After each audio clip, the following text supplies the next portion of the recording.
లక్ష్మారెడ్డి గారు, గౌరవ శాసనసభ్యురాలు కోవ లక్ష్మి గారు, గౌరవ పత్రికా సోదరులకు అందరు కూడా నమస్కారాలు. కాంగ్రెస్ ప్రభుత్వం అధికారంలోకి వచ్చి దాదాపుగా 8 నెలలు అనుకుంటాను. వచ్చిన పనులు ఊదరగొడుతూనే ఉన్నారు. ప్రజాస్వామ్యం, ప్రజాపాలన, ఇందిరమ్మ పాలన, సోనియా గాంధీ నాయకత్వం. నిజంగానే కింద ప్రజలందరూ కూడా అదే అనుకుంటూ ఉన్నారు. ఎన్నికల కన్నా ముందు ప్రజాపాలన, ఇందిరమ్మ పాలన అంటే ఎట్లా ఉంటుందో మార్పు తీసుకొస్తామన్నారు కదా. మార్పు తీసుకొస్తారని నమ్మకం, విశ్వాసంతో ఆడబిడ్డలందరూ కూడా ఆడబిడ్డలకు ఇచ్చిన హామీలు కావచ్చు, 2500 ఇస్తామని, గ్యాస్ సబ్సిడీ ఇస్తామని, రకరకాల హామీలన్నీ కూడా కావచ్చు, ఈరోజు ఈ ప్రభుత్వాన్ని తీసుకురావడంలో మా మహిళా సోదరుమణులు కూడా వెన్నంటున్నారు అనేది వాస్తవం. కానీ రాష్ట్రంలో ఒక్కసారి ఆలోచిస్తూ ఉంటే ఏం జరుగుతుంది? రోజు ఉదయం లేస్తే ఏ టీవీలో ఏం వార్త కనిపిస్తుందో, ఏ పేపర్లో ఏం వార్త వినవలసి వస్తుందో అని అమ్మాయిలున్న తల్లిదండ్రులు అయితే వణికిపోతున్న సందర్భం చూస్తూ ఉన్నాం. మొన్న అసెంబ్లీలో రాష్ట్రంలో జరుగుతున్న మహిళల మీద జరుగుతున్న అత్యాచారాలు కానీ మానభంగాల గురించి మాట్లాడిన 48 గంటల్లో హైదరాబాదులోని 4, ఈరోజు నిన్నటి దాంతో కలుపుకొని 5. అంటే అసెంబ్లీలో మాట్లాడిన తర్వాత ఈ 48 గంటల్లోనే 5 మంది మీద అత్యాచారం జరిగిందంటే ఈ ప్రభుత్వానికి చీమ పుట్టినట్టు కూడా లేదు. కనీసం ప్రభుత్వం నుండి స్పందన కూడా లేదు. ఎవరు స్పందించాలి?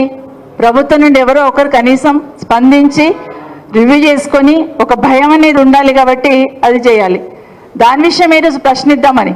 ఎందుకంటే ఎట్లాగో మమ్మల్ని పట్టించుకుంటలేరు. కనీసం రాష్ట్రంలో ఉన్న మహిళల మీద జరుగుతున్న అత్యాచారాలు, రేప్ కేసెస్ ఏవైతే ఉన్నాయో అసెంబ్లీలో మాట్లాడుతున్నప్పుడు, అసెంబ్లీ నడుస్తున్నప్పుడే మరొక 5 ఇలాంటి సంఘటనలు జరిగినాయంటే ఎక్కడ రాబట్టుకోవాలి సమాధానం? అసెంబ్లీలోనే చెప్పాలి కదా. దీని కన్సర్న్ మినిస్టర్ ఎవరున్నారు? గౌరవ ముఖ్యమంత్రి గారే కదా. ఈరోజు అడుగుదామని ఉదయం నుండి 10 o'clock నుండి మొదలు పెడితే 2:30 గంటల వరకు మించుమించు అంటే 4:30 గంటలు నిల్చుంటే కూడా, ఆడబిడ్డలుగా మేము ముగ్గురం 4:30 గంటలు అసెంబ్లీలో నిల్చుంటే కూడా కనీసం మైక్ ఇవ్వడానికి భయపడతా ఉన్నారు. ఎందుకంత భయం అండి ముఖ్యమంత్రి గారు? ఆడబిడ్డలకు మైక్ ఇస్తే వాస్తవమే మాట్లాడతారు. ఏది తిమ్మిని పంపించేసే శక్తి ఆడబిడ్డలకు ఉండదు. వాస్తవం మాట్లాడే ప్రయత్నమే చేస్తూ ఉంటాం. కానీ ఈరోజు మైక్ ఇవ్వడానికి నిజంగానే చరిత్రలో ఉండిపోతుంది.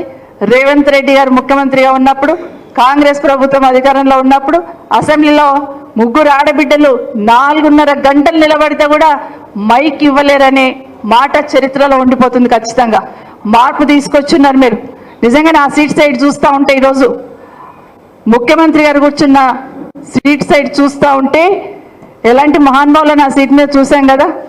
ఒక రాజశేఖర రెడ్డి గారిని చూసాం, చంద్రబాబు నాయుడు గారిని చూసాం, కేసీఆర్ గారిని చూస్తున్నాం, రోషయ్య గారిని చూసాం, కిరణ్ కుమార్ రెడ్డిని చూసాం. ఇంతమంది ముఖ్యమంత్రులను అక్కడ చూశాను కదా.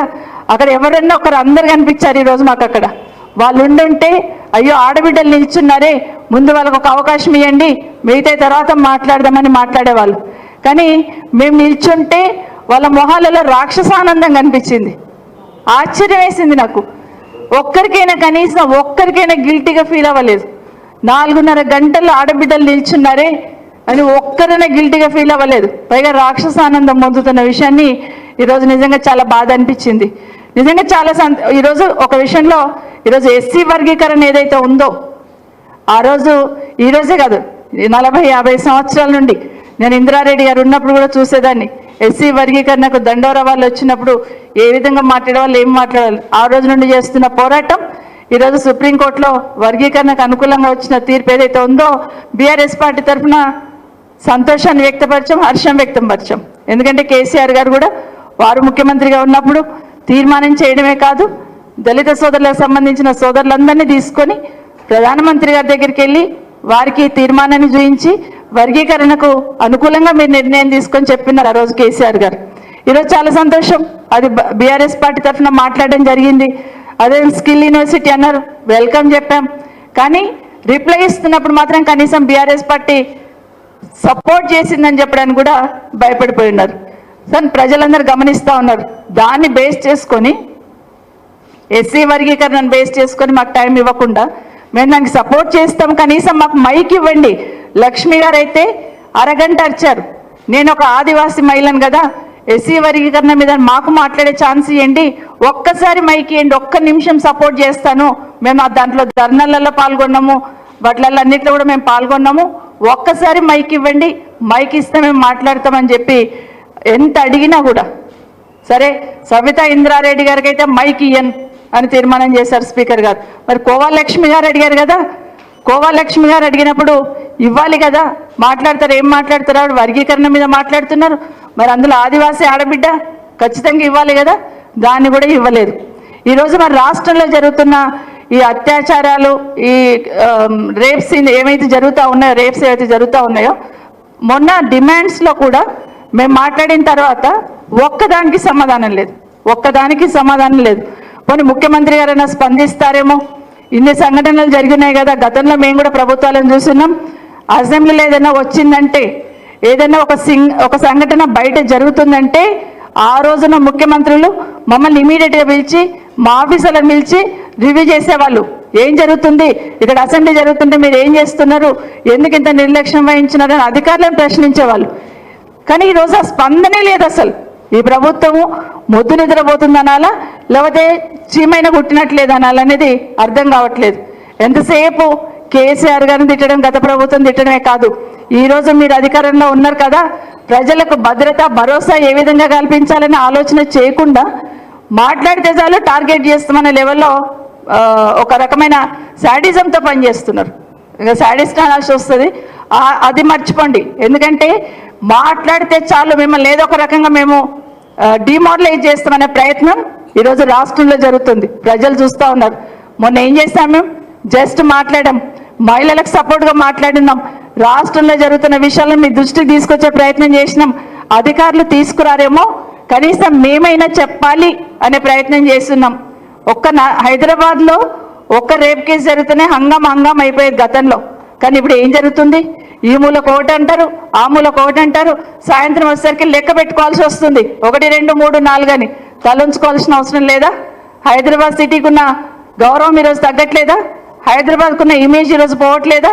అది మీకు ఆలోచన లేదా? అది దయచేసి ఇది ఆలోచించండి. మేము మాట్లాడతాం, ఇవ్వండి అని అడుగుతున్నాం. ఒక్కసారి మాకు మాట్లాడే అవకాశం ఇవ్వండి అని ఎంత చేసినా కూడా కనీసం 4 గంటలు నిల్చున్నాం కదా, కనీసం మనసు మారుతుందేమో వీళ్ళకి. అయ్యో అక్కలు ఇంత నిల్చున్నారు, ఆడబిడ్డలు నిల్చున్నారు, మా ఇంట్లో ఆడబిడ్డలైనా గంతే కదా, ఒక్కసారి మాట్లాడతారేమో అని ఆలోచన కూడా నా స్పీకర్ గారు మా సైడ్ చూడరు, నా ముఖ్యమంత్రి గారు అలా చూస్తూ ఉంటారు ఎంజాయ్ చేసుకుంటూ. మరి ఏంటో మరి అర్థం కాలేదు. అందరు కూడా అక్కడ ఉన్న వాళ్ళందరూ నిజంగా నేను 119 మందిలో 9 మందిని లేడీస్ కదా, 6 మంది కూర్చున్నారు కదా, 3 నిల్చున్నాం కదా, మీరందరూ కూడా అక్కడున్న గౌరవ శాసనసభ్యులు ఒక్కసారైనా ఆలోచించారా? ఈరోజు మా శాసన సభకు సంబంధించిన మా మంత్రి గారు చాలా విషయాలలో హౌస్ బాగా నడవాలంటే అందరినీ రిక్వెస్ట్ చేస్తుంటారు, కూర్చోండి కోఆపరేట్ చేయండి, కూర్చోండి కోఆపరేట్ చేయండి అని. ఈరోజు ఒక్కసారి మీరు లేవలేదండి. శ్రీధర్ బాబు గారు ఆడబిడ్డలు నిల్చున్నారు కదా, కూర్చోండి మీరు అని ఒక్కసారి కూడా మమ్మల్ని అడగలేదు. ఎప్పటికైనా మైక్ ఇస్తారేమో, మనసు మారుతుందేమో అని ఆలోచించాను, కానీ లేదు. కానీ ఏమైపోయింది, అక్కడికి వచ్చిన తర్వాత కూడా నిజంగానే ఈరోజు ఎస్సీ వర్గీకరణ గురించి మాట్లాడారు. అంబేద్కర్ గారు ఏం చెప్పారు?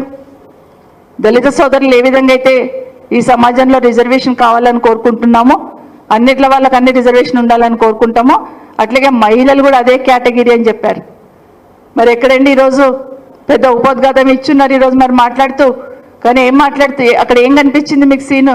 అది మాత్రం ఆలోచించే స్థితిలో లేరు. ఇప్పటికైనా మహిళలందరూ, రాష్ట్రంలో ఉన్న మహిళలందరూ ఇది గమనిస్తూ ఉన్నారు. ఊరికనే 1 కోటి మంది మహిళలను కోటీశ్వరులను చేస్తాం, మాటలు కాదండి. 1 కోటి మంది మహిళలను కోటీశ్వరులు చేస్తామంటే ఆ మాటకే సంతోషపడతారు అనుకుంటున్నట్టున్నారు. కానీ ఈరోజు కింద స్థాయిలో ఈ నెల రోజుల నుండి మన హైదరాబాద్ సిటీలో జరుగుతున్న ఈ సంఘటనలు చూసి చాలామంది చదువుకున్న అమ్మాయిలు ఎవరైతే వాళ్ళ పిల్లల్ని స్కూల్కి పంపిస్తున్నారో భయంతో అయిపోతున్నారు. అమ్మో మా పిల్లల్ని ఏమి చేస్తారో, ఎక్కడైపోతారో, ఇంకెవరైనా వెనుకపోవాలి సెక్యూరిటీ అనే కాడికి వచ్చున్నారు. అంటే ఒక రకమైన భయం. రోజుకు 4, 3 ఇలా చెప్తూ పోతా ఉంటే అమ్మో మా పిల్లల పరిస్థితి ఏమవుతుందనే భయం సామాన్య జనాల మధ్యలో కలుగుతున్న విషయాన్ని దయచేసి గమనించమని కోరుతా ఉన్నాను. ఈరోజు మేము నిరసన తెలిపే అసెంబ్లీ నడుపుతున్నప్పుడు ప్రజాస్వామ్యంలో అసెంబ్లీలో కానీ పార్లమెంట్లో కానీ ఒక వ్యక్తి పేరు తీసుకొని కామెంట్ చేస్తే వాళ్ళకు వివరణ ఇచ్చే అవకాశం ఉంటుంది. కానీ ఈరోజు ఏం జరిగిందండి? కనీసం ఒక్కసారైనా మైక్ ఇవ్వండి. కనీసం బట్టగాల్చి మీదేసినట్టు ముఖ్యమంత్రి గారేమో మోసం చేస్తామంటారు. మరి మేము చెప్పాలి కదా ఏం మోసం చేసాము ముఖ్యమంత్రి గారు అని చెప్పాలి కదా. బట్టి గారు, గౌరవ బట్టి గారేమో ఉప ముఖ్యమంత్రి గారు ఏ మొహం పెట్టుకొని మాట్లాడతారంటారు. మరి ఈరోజు అక్కడ చూస్తూ ఉంటే పార్టీ మారడమే పెద్ద నేరం అన్నట్టు అనుకుంటే మరి ఈరోజు అక్కడ ఉన్న వాళ్ళందరూ ఎవరు, అక్కడ ఎంతమంది ఉన్నారు ఒకసారి చూడండి. ఈరోజు మా గౌరవ ముఖ్యమంత్రి గారు ఏ పార్టీలోకి వెళ్ళి ఏ పార్టీలోకి వచ్చారండి. ఇప్పుడు మరి అక్కడ ఏ మొహం పెట్టుకొని కూర్చున్నారు. ఆ రోజు టీఆర్ఎస్ పార్టీ, తర్వాత టీడీపీ, తర్వాత కాంగ్రెస్లోకి. మరి ఎట్లా ఎట్లా ఎట్లా ఏ మొహం పెట్టుకొని కూర్చున్నారు ఎందుకు చెప్తలేరు? అయ్యో ఆ రోజున సిఎల్పి సంబంధించిన పదవి పోయింది, ప్రతిపక్ష నాయకుడిగా పోయిందనే బాధపడుతున్న గౌరవ బట్టి గారు ఈరోజు మీకు ముఖ్యమంత్రి కావడానికి అవకాశం ఉంది కదా. మీ పార్టీ మీకు పెద్దపీట వేయొచ్చు కదా. అక్కడ కొట్లాడాల్సింది పోయి అకారణంగా ఆడబిడ్డలుగా మా మీద ముఖ్యమంత్రి గారు, ఉప ముఖ్యమంత్రి గారు పోటీపడి దుంకారు. సరే మాట్లాడారు, మరి వివరణ అయితే ఇవ్వాలి కదా, అది కూడా ఇవ్వలేదు. మైక్ ఇస్తే చాలు ఏం మాట్లాడతారు అనే భయం మీలో ఉన్నప్పుడు మమ్మల్ని విమర్శించే స్థాయి మమ్మల్ని ఎట్లా విమర్శిస్తారండి మీరు? మరి విమర్శించినప్పుడు మా సమాధానం కూడా వినాల్సిన అవసరం ఉంది. మేము ఒకటే అడుగుదాం అనుకున్నాం ఈరోజు. నేను అయిపోయింది, తెలంగాణ రాష్ట్ర మహిళలందరూ చూస్తూ ఉన్నారు. సాధారణంగా ఎక్కడైనా వివక్ష ఉంటుంది, ఎక్కడైనా తొక్కేద్దామని చూస్తుంటారు మహిళల్ని. ఈవెన్ చట్టసభల్లో కూడా అదే వివక్ష చూపించాలనే ప్రయత్నం ఏదైతే జరిగిందో ఈరోజు నేనైతే ఫీల్ అయ్యాను. నేను సునీత మేమందరం అనుకున్నాం ముగ్గురం. అసలు అదే జెంట్స్ ఇక్కడ నిలబడి అర్చింటే లేచి సార్ ప్లీజ్ రిక్వెస్ట్ చేస్తుండేమో మీరు సర్దుకోండి, మీరు సపోర్ట్ చేయండి అని. ఈరోజు కనీసం ఒక్కరు కూడా బాధ్యతగా అక్కడ ఉన్న వాళ్ళు ఒక్కరు కూడా, ఎవరు ఇద్దరు గౌరవ శాసనసభ్యులు రిక్వెస్ట్ చేశారు కూర్చోమని తప్పిస్తే ఈరోజు ముఖ్యమంత్రి గారు ఉన్నారు, ఉప ముఖ్యమంత్రి గారు ఉన్నారు, మా శ్రీధర్ బాబు గారు ఉన్నారు. ఒక్కరైనా కనీసం ఎక్స్పెక్ట్ చేసినాం. కానీ ఇది కూడా ఇక్కడ నిజంగా చాలా బాధ అనిపించింది. ఇదే కాకుండా ముఖ్యంగా ముఖ్యమంత్రి గారు మాట్లాడుతూ కూడా మళ్ళీ మాట్లాడుతూ కూడా నిన్నటిదే మాట్లాడడం మొదలుపెట్టాడు. మాకు వివరణకు అవకాశం ఇవ్వకపోవడం ఒకటైతే మళ్ళీ మైక్ పెట్టుకోగానే మళ్ళీ అదే మాట్లాడడం మొదలుపెట్టాడు. ఇంకొక విషయం ఒక అడుగు ముందుకేసి నిన్ననేమో కేటీఆర్ గారు మీరు ఎన్నుకున్న అక్కలను నమ్ముకోకండి, మమ్మల్ని ముంచారు, నిన్ను ముంచుతారని మాట్లాడారు. ఈరోజు మాతో ఏం మాట్లాడుతున్నారు? అక్క మీరు వాళ్ళని నమ్ముకోకండి, వాళ్ళు మిమ్మల్ని కూడా ముంచుతారు, వాళ్ళ చెల్లెల్ని పంపించున్నాడు. అసలు హాల్లో లేని కవిత గారి గురించి మాట్లాడడం ఏమైనా సంస్కారమా? ఒక ఆడబిడ్డ ఎవరైనా కానివ్వండి, శత్రు కూతురు ఉంటే కూడా ఆడబిడ్డ ఎక్కడన్నా కష్టపడుతుంటే పక్క నుండి మనం బాధపడుతూ ఉంటాం. అయ్యో ఆయన బాధపడితే బాధపడను కానీ ఆ పిల్ల ఏం చేసింది అని బాధపడుతుంటాం. అట్లాంటిది సింపతి లేకపోగా కవిత గారి పేరు కూడా అక్కడ తీసుకున్నారు. నిజంగా తీవ్రంగా ఖండిస్తూ ఉన్నాను. ఎందుకంటే మానవత్వం లేని మాటలు మాట్లాడి ఉండి అనిపించింది. ఎవరికైనా ఏ తల్లిదండ్రులకైనా బిడ్డ ఎంత బాధ అనిపిస్తుంది అనేది తెలుసు. అలాంటిది ఈరోజు అకారణంగా కవిత గారి పేరు తీసుకొని మాట్లాడడం మొదలుపెట్టాడు. ఏం చెప్తాడు? కేటీఆర్ గారిని మీరు నమ్ముకుంటే మిమ్మల్ని అవతల వాళ్ళ చెల్లెల్ని కాపాడుకోలేడు, మిమ్మల్ని ఏం చేస్తాడు అక్క, మీరు ఇక్కడ ఉంటే నయన్కున్నలని ఇద్దరిని ముందు సీట్లో కూర్చుని మీరు కూడా నమ్ముకోకండి అని ఇండైరెక్ట్గా మాట్లాడుతూ ఉంటే ద్వంద్వ నీతితోని ఎక్కడ అవకాశం వస్తే అక్కడ ట్విస్ట్ చేసి మాట్లాడాలని ఏదైతే ప్రయత్నం చేస్తున్న ముఖ్యమంత్రి గారు, ఆ ముఖ్యమంత్రి పదవికి ఆ హోదాకి తగదు అని ఇక్కడ నుండి మీకు తెలియజేస్తా ఉన్నాను. ఎందుకంటే దానికి ఆ పదవికి ఒక గౌరవం ఉంటుంది. ఆ గౌరవాన్ని నిలబెట్టే ప్రయత్నం చేయండి, కానీ ఎక్కడ పడితే అక్కడ దాన్ని మలిపి మాట్లాడే ప్రయత్నం అయితే చేయొద్దు. ఈరోజు మాకు సపోర్ట్గా వచ్చిన మా గౌరవ శాసనసభ్యులందరినీ కూడా ఒక్కసారి మైక్ ఇవ్వండి, ఆడబిడ్డల గొంతు వినండి అని అడుగుతున్న మా గౌరవ శాసనసభ్యులందరినీ కూడా అరెస్ట్ చేసి మార్షల్స్ని పెట్టి తీసుకొని ఈరోజు మన పార్టీ ఆఫీస్లో వదిలిపెట్టిన విషయం ఏదైతే ఉందో నిజంగా చాలా చాలా బాధాకరం. ఎందుకంటే తెలంగాణ మూవ్మెంట్ ఉన్నప్పటి నుండి చూస్తూ ఉన్నాం.